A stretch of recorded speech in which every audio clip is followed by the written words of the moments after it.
Hey, I'm Amanda from Trifecta Fitness. We're proud to be Clarksville's new Get Fit headquarters. Trifecta Fitness is a state-of-the-art spin and strength training studio. Our spin studio is truly one of a kind in this area, complete with 20 state-of-the-art live fitness bikes and an incredible sound system. Our strength training is done in small groups of 6 or fewer, and all of our strength and spin classes are scalable for every level of experience. Come see us in the heart of Clarksville, just behind MAPCO at the corner of Old Trenton Road and Wilma Rudolph Boulevard. Call us for more info at 931-542-6265 or download our Trifecta Fitness app for a full list of upcoming classes. Specializing in metal parts, machining, and fabrication since 1960, Girding Enterprises has excelled in the machining process. A truly American company, Girding Enterprises has gone from one-man shop in a basement to a world-class machine shop with over 20 employees.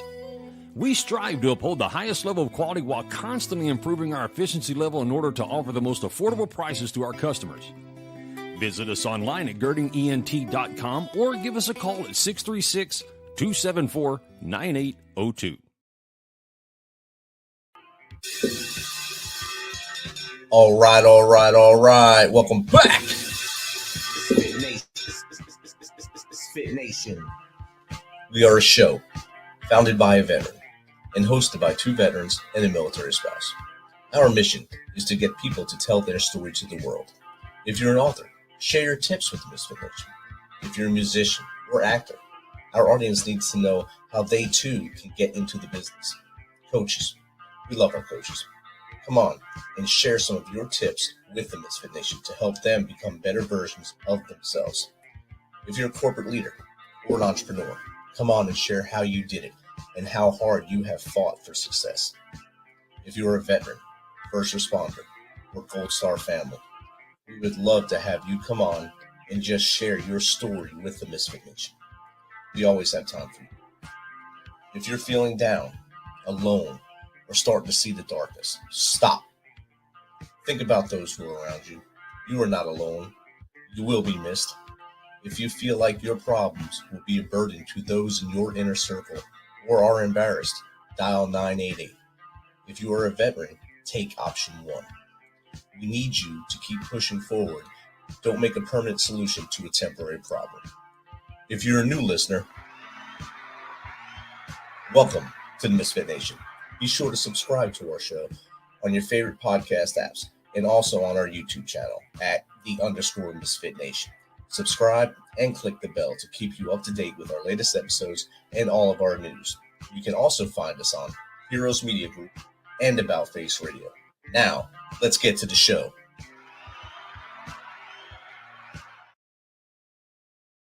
To come on and be, I guess, a little patient since we had to reschedule, I think, from February till now. So it's always awesome to have people that are flexible and help out when my life gets a little crazy on the other side of the fence. So thank you, and thanks for coming on tonight. If you don't mind, tell us a little more about your backstory from a little further back than 23, I guess, to how we got here.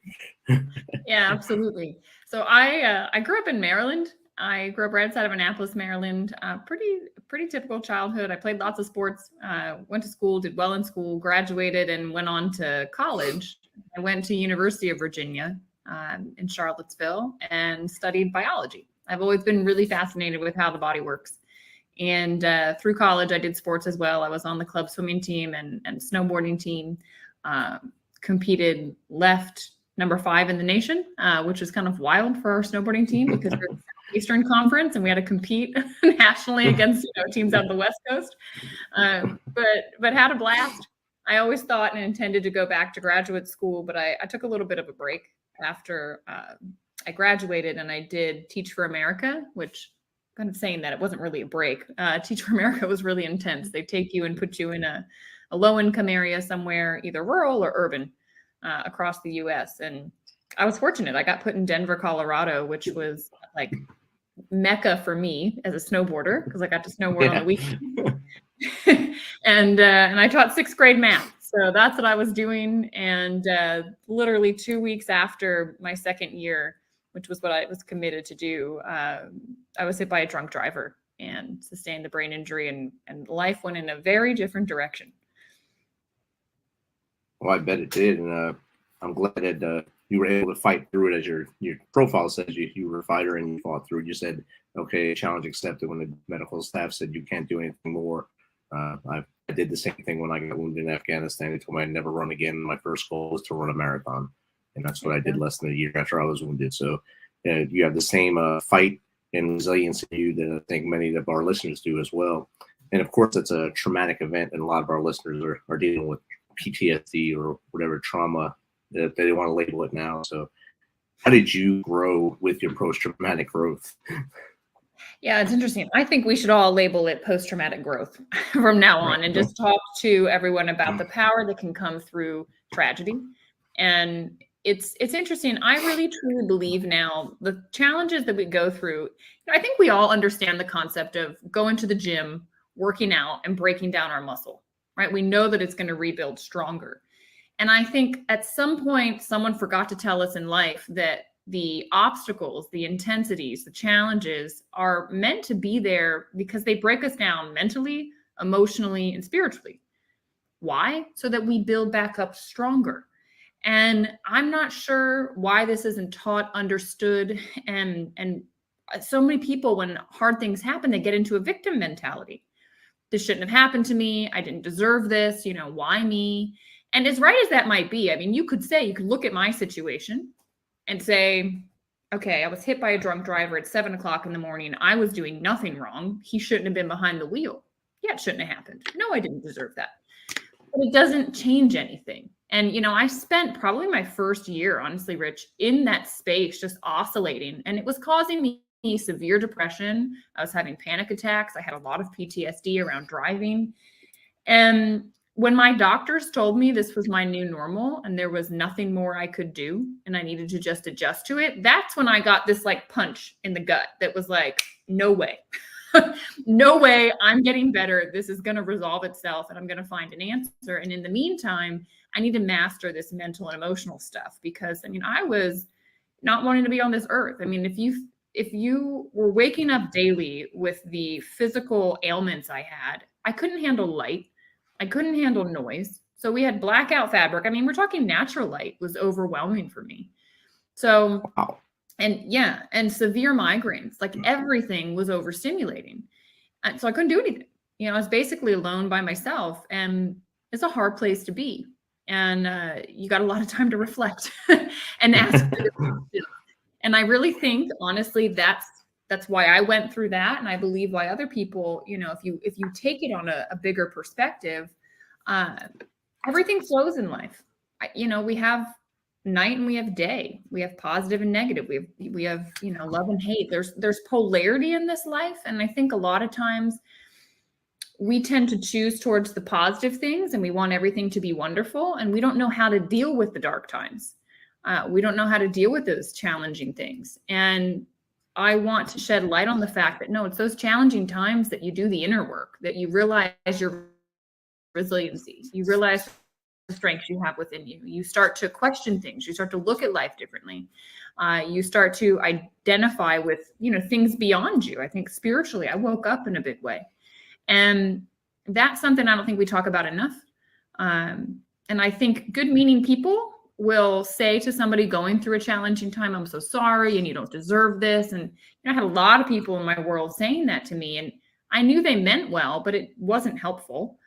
And the one person, it was a therapist I went to, he said to me, Danielle, on the other end of what you're going through, your emotional intelligence is going to be through the roof.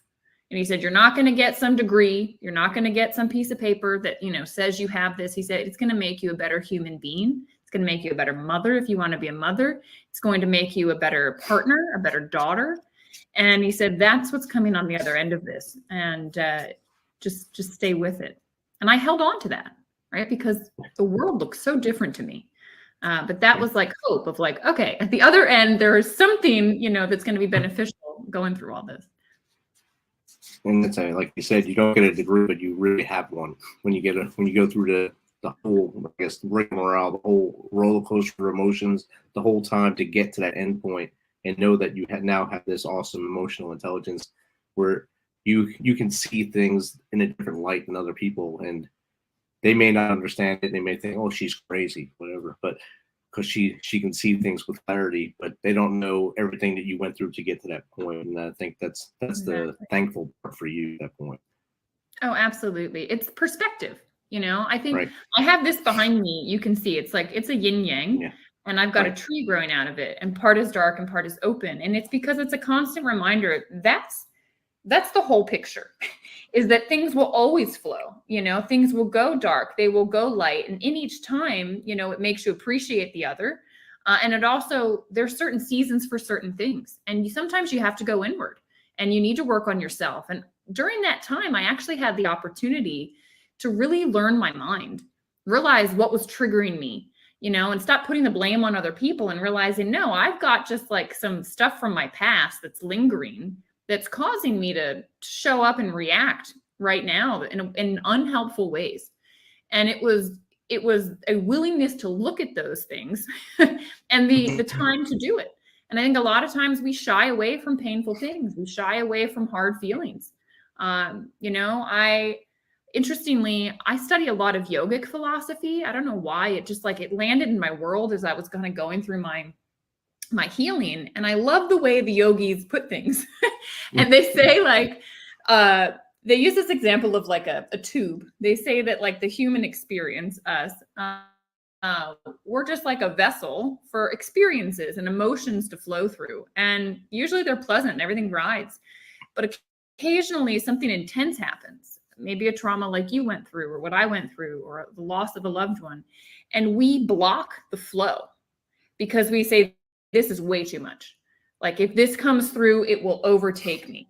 I won't be able to handle it. And the way the yogis put it, they say everything's energy, which is true. You get into the quantum physics and all of that. It's all energy. And so emotions are meaning to just come through. But when we block an emotion, what they say is it turns in on itself because it can't go anywhere. Energy can't be created or destroyed. And those things then they kind of solidify energetically in the body. And, they'll say that that's actually the cause of a lot of disease. Maybe you have a low back that's always a problem, or a neck. You kind of see people hold stress in different areas. Makes sense to me that okay, maybe this is more emotional. And what they say is the remedy for all of this is simply just to let the emotion pass through, to allow the feeling to be felt. And then that's it. You don't have to go talk into some long story, talk therapy about all of it. It's just allow yourself to feel the feeling and it moves through. And that was huge for me. That helped me a lot in moving through the emotional traumas and kind of releasing them. Definitely. And I think that's really what helped me get through mine, was letting it out. Yeah. I think for my first combat deployment was in 2003, 2001, I was gone already when it happened. And 3 to 4, 10, 11, and 12, I was deployed all those times for combat. I never talked to anybody about what I seen over there besides the people I was with. Right. And it was just boiling up. And I kept saying, nothing's wrong with me. It's just, there's something wrong with you. You changed, not me. I haven't changed. And then I finally looked from the outside in and see it was me. I was the one that was kind of broken on the outside, on the inside. And I finally sat and I just talked to a doc, that civilian doctor. No medicine. We just talked, and I talked about everything, and I felt 100% better. And that's why I started this show, was to help veterans come on here, just rip that stuff out their chest, so we'd have them around a little longer than we do now, and let them breathe a little bit. Like you're saying, take down that block, that don't let them remember that stuff or shut it off. Let it come out. Let people know what happened so they understand what you're going through. Yeah, and there's so much I don't know why mental illness is kind of, we look at it like it's a weakness. And it's just if I hurt my leg, it needs time bone needs time to mend, and if emotionally, mentally we get hit with something, it needs time to mend. It's not a forever thing. I think that's one thing a lot of people that I've seen with PTSD, they're worried this is forever and they don't see the way out. And it can be really scary. I mean, mine was related to the accident. Anytime I got in a car, I got triggered. If something happened unexpectedly, I would have a full-on panic attack. Couldn't feel my body, would go numb, crying. And, I had people driving were getting mad at me because they're like, I'm a safe driver, Danielle. Why don't you trust me? It has nothing to do with it. It's not you, it's me. This is a Danielle problem, but I don't know how to fix it. And it's interesting. Like I went to a therapist as well, and he did a practice called EMDR. I don't know if That's exactly what I did. Yes. Oh my God. Amazing. Yes. Like we unlocked it. It was Yes. like one session. It was phenomenal. Yeah. Yeah, I loved it.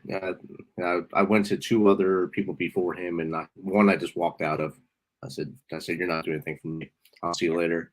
And the other one, I listened to him the whole time, so I was told I need to sit and listen to him. So I sat and listened to him. And can't deal with you either.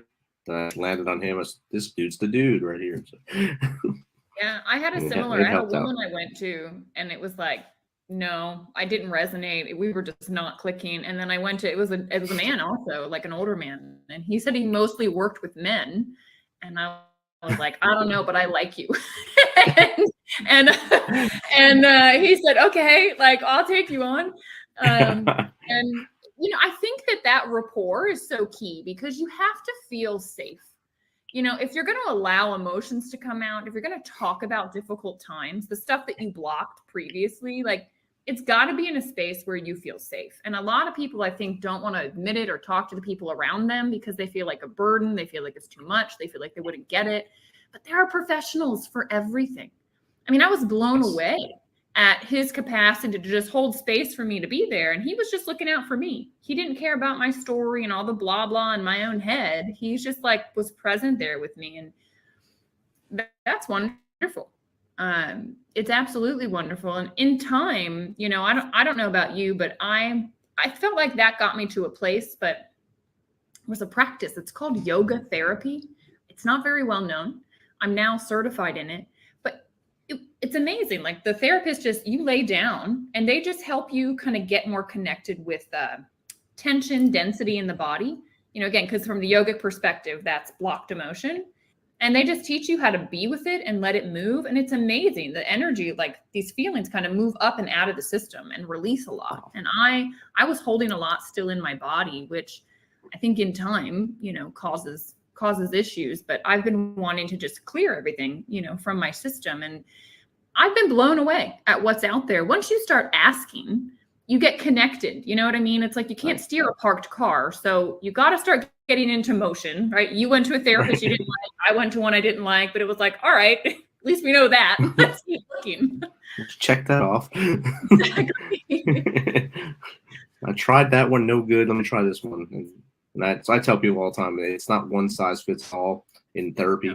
You gotta connect. It's just like if I have a barber, you have a hairdresser, you're not going to go to one you don't like because it's not going to be a fun experience for either one of us. And I'll have to wear a hat all day long, and you'll probably have to go get another hairdo in a couple of days to fix it. So I don't have hair to say hairdo. So. But you have to have something you like, you want to go to, and not dread going to. And I think that helps a lot. No, it certainly does. And just like professionals are able to put things in perspective for you sometimes when you can't. And what I will say, I don't know if you've heard about a concept called the Pygmalion effect. Has anyone ever talked to you about this? I don't think so. Okay, yeah, this was like a newer concept for me. And here's like the premise of it. There was a gentleman that was doing research. And so he took a group of school kids. And what he did, it was like young. And what he did is he said he gave them a test. And he came back to the teachers and he said, look, there's a group of these students, like 10 of them that are spurters, is what he called them. Kids that have a really high capacity but aren't showing it. And, they really could perform really, really well. And so they tell the teacher this, school year happens, they come back at the end of the school year and they look and they, test the kids. But this time they actually looked at the performance of the kids. And sure enough, the 10 that, had been quoted as spurters, they spurted. They were top of the class, top performers. And then the researcher said to the teacher, actually, I didn't perform a test at the beginning of the year. I randomly picked those 10 students. And and you can imagine the other parents were not so happy, so they couldn't actually repeat the test. But what it showed was, and they said, so what happened? And the teacher, consciously or unconsciously, was basically holding these kids to a higher bar because she felt there's more in you. You can do more. I expect this of you. Like, let's bring you to this level. And so they rose. And I think when someone is going through trauma, this is what I want people to understand and to hold this space for others. Like, apply the Pygmalion effect and say to them, wow, like what you're going through, you are going to grow in such incredible ways. You are going to become a better version of yourself. You're going to have so much compassion for others. You're going to gain a new perspective on this life. You're going to realize that you have strengths you didn't even know you had. You know, you're going to understand what resiliency really is. Whatever it might be, I think we need to start doing that to help. Again, it's like shed light at the end of the tunnel. It's like what my therapist did for me, the emotional intelligence. Like that was like the knot at the end of the rope that I like hung on to, you know, to get through. And that is going to be more productive. That's going to help people experience the post-traumatic growth, to use their trauma as a catalyst, you know, to understand themselves better, to have more purpose, to change the way what they do in work. You know, like yourself, like you're an example of post-traumatic growth doing this podcast. It's like you took what you went through and now you're using it for good to help other people. It's the same with me. You know, I took what I went through, I turned around, and now I've helped thousands of other people on their health journey. Because why wouldn't we want to turn around and go, you know, help people through what we've just been through? Exactly. We don't want to see people have to struggle. And that's another common misconception. People think that people thrive off seeing people in trouble. I think more people thrive off seeing people succeed. And if the more we can help our fellow person, I think the better we'll all be. So that when not everyone's down in the dumps all the time, they can maybe see that light at the end of the tunnel and say, I'm going to be better tomorrow. I can win today. I can win the end of today and win all day tomorrow and keep moving forward. Exactly. Yeah. Go ahead. You were a biology major. Do you still practice anything with biology now, or are you straight business? Or it's an interesting question, because like how life has unfolded, I'm like, I never would have thought this is where I ended up. But so background. I keep looking for a snowboard behind you too. I know, right? I live in Florida now, so no snowboarding. A little perfect.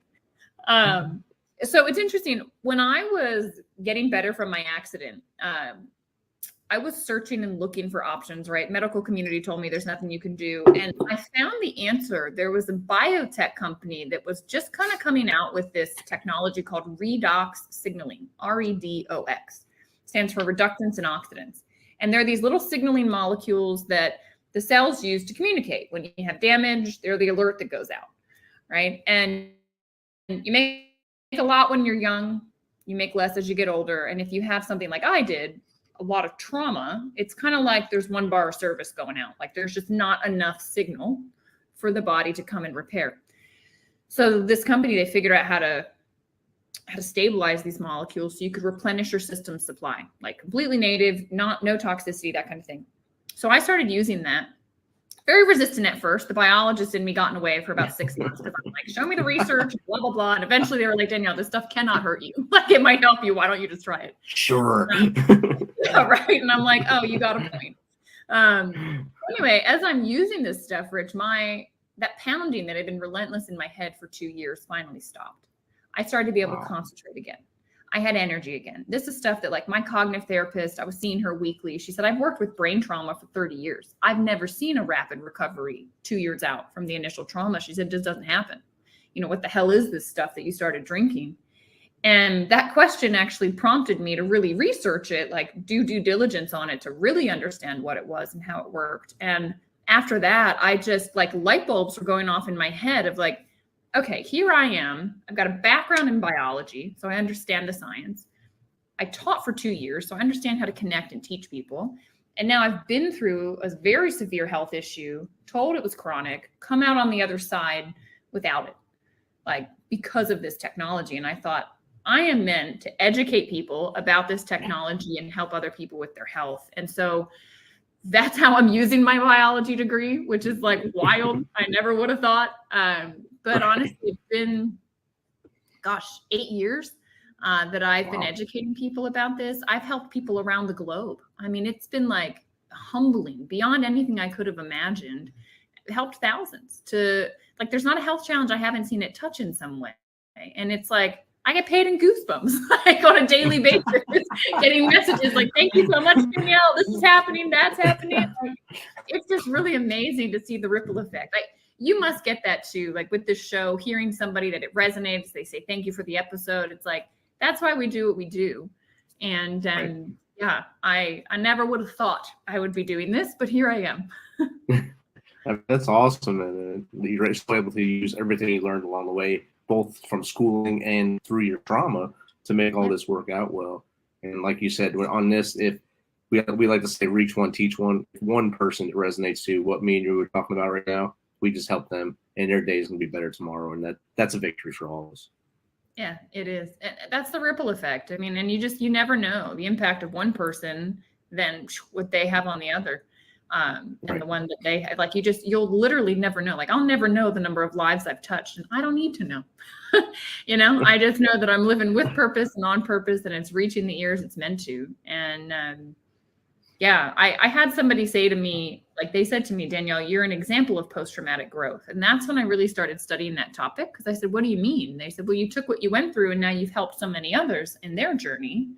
And I went into this topic and I went, why are we not talking about this more? This is something that I think anyone going through intensity, it gives hope, and you can see examples of it. I mean, from celebrities, to veterans, so many veterans that I've met along the way, like that have taken what they've been through and they're doing so much more with it now, with their life. And I think people play too small. And I honestly think if you're going through something intense, it's because your soul was meant to do more in this life, and it's trying to wake you and shake you up so that you realize that and you step into the greatness. That's what I truly believe. That's 100% correct. And I attribute that to why I got wounded in the first place. So I went into that last deployment with this negative Nancy, downer attitude about it, because every one of my friends who lost was on the third or fourth deployment. This is my fourth deployment, so I knew I wasn't coming home. So everyone was like, that's you, son. That's not you. That's you. And it took that explosion to wake me up and push me to the other side of it. And that's how I slight. And I did my own journey right there in that moment to say, well, I'm up now. Like my switch went on. I was like, thank God. Yeah, thank goodness. Yeah, sometimes it takes a massive emotional event to make you like wake up.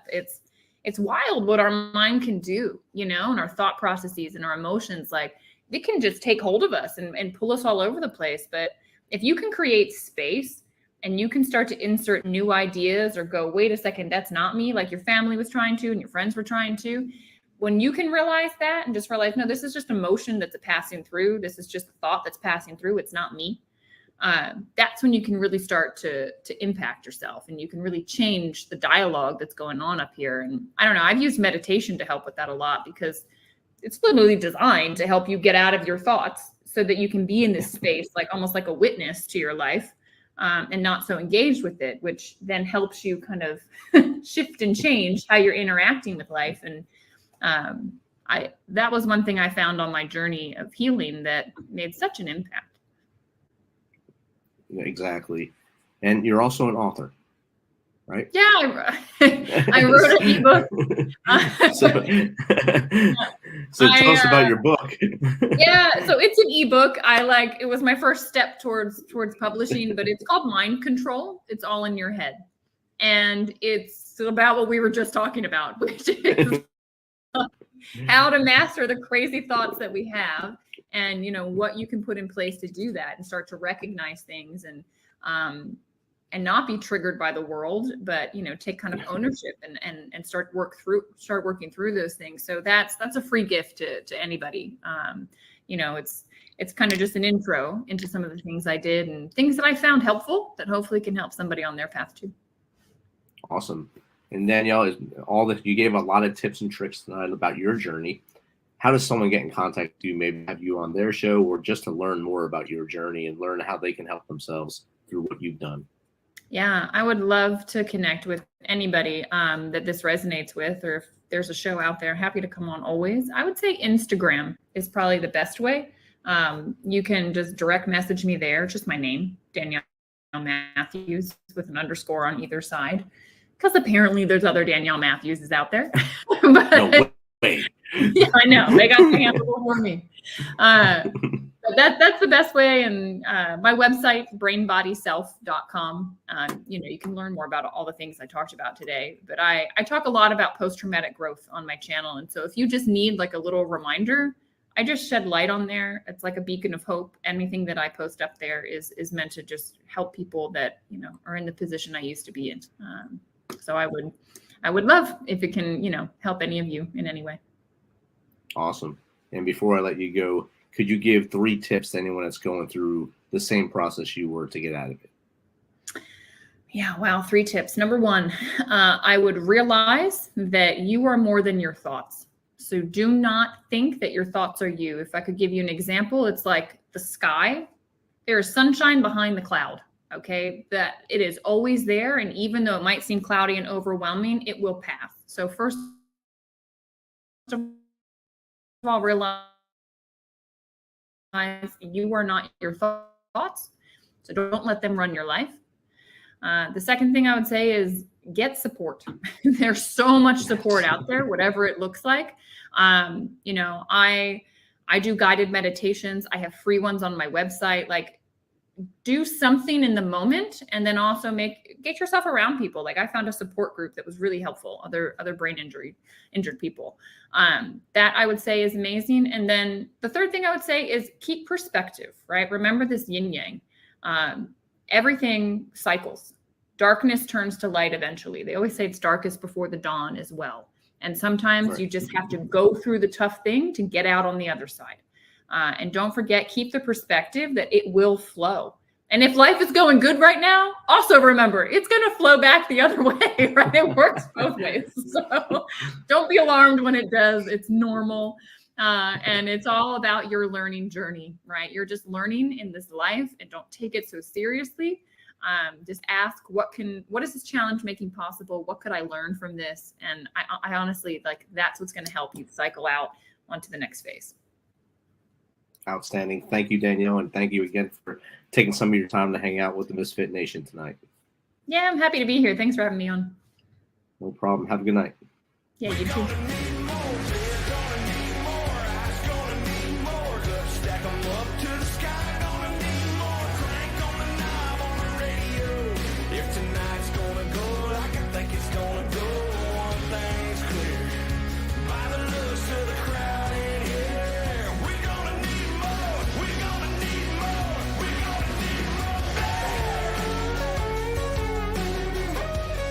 Gangway.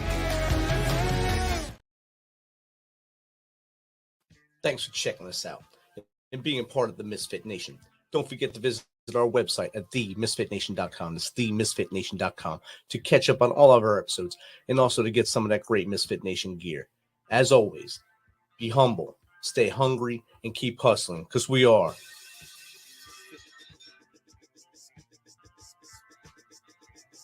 Fit Nation.